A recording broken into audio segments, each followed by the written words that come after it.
Well, Foreign Minister Penny Wong says authorities are still seeking to determine the welfare of any Australians in the conflict-affected areas of Israel as the brutal and bloody attacks unfold.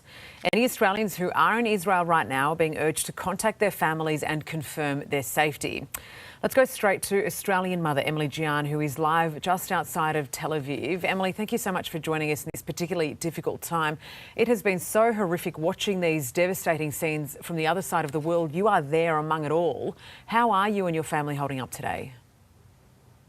Firstly, thanks for having me, Sarah. It has been the most devastating day and a half, I think, of my life. It's been just awful scenes to watch unfold, awful to be here with, a young family, not knowing when the next red alert siren will be that will, give us X amount of time to get to our shelter. Fortunately, today's been very quiet for us personally, not for southern Israel.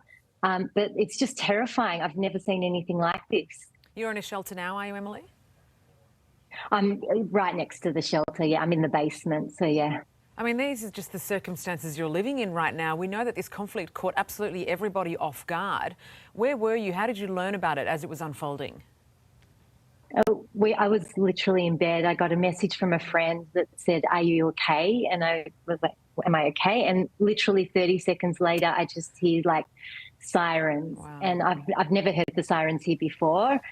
We only moved here 3 months ago, so I've been following, obviously, the situation for years. I've been writing about it for years, but nothing could have prepared me for actually being woken to it. And then the, feeling of having to get 3 kids who didn't hear it out of bed and down to the shelter in the time that we had. How, Emily, I can't even fathom how you stay composed in such a situation. I mean, the panic that would have set in.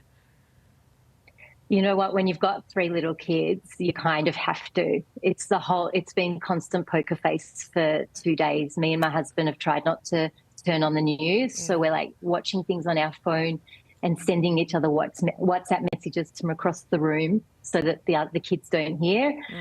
So if I look calm, it's like one of those swans. My legs are going nuts underwater kind of thing. I can only imagine. Emily, as you said, you moved there only 3 months ago. There's no way you could have been prepared for attacks like these. And more generally, I don't think Israel, it seemed, was prepared for something like this. How has that left you and the community there? I mean, you must be reeling. Absolutely reeling. I mean, the rockets, unfortunately, has become a regular part of Israeli life. There are, various attacks, once a year, every few years or whatever. That's something that sadly they've become accustomed to. But the scenes from the last few days of the terrorists pulling people out of their houses, dragging women into the back of jeeps, killing children in front of their parents, killing parents in front of their children, taking people hostage.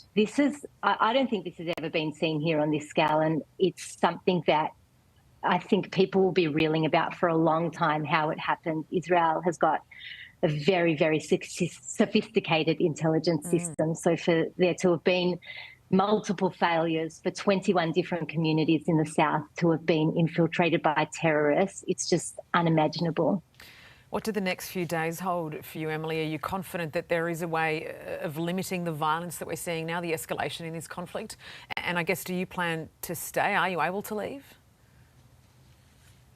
Look, technically, we're able to leave. There are flights still going out. At the moment, we'll be staying put. It's really hard to even focus on trying to make adult decisions at this time. So the thought of having to get on a plane and, even though obviously I do have a home and we could go back to Australia, for the moment we're going to stay put. School's been cancelled across the country for the next few days at least. So for now we're just going to try to keep our kids calm and, had a little bit of preparation for it over, 2 years of lockdowns in Melbourne in that sense. But, to not even really be able to go outside much because we just want to stay as close to the shelter or to our home as possible. There are still apparently terrorists all over the country, so we just don't want to take any risks. Oh, Emily, thank you so much for joining us, particularly during this difficult time. We're obviously thinking of you always and hoping that this conflict draws to an end very, very quickly. Thanks again for joining us. My pleasure.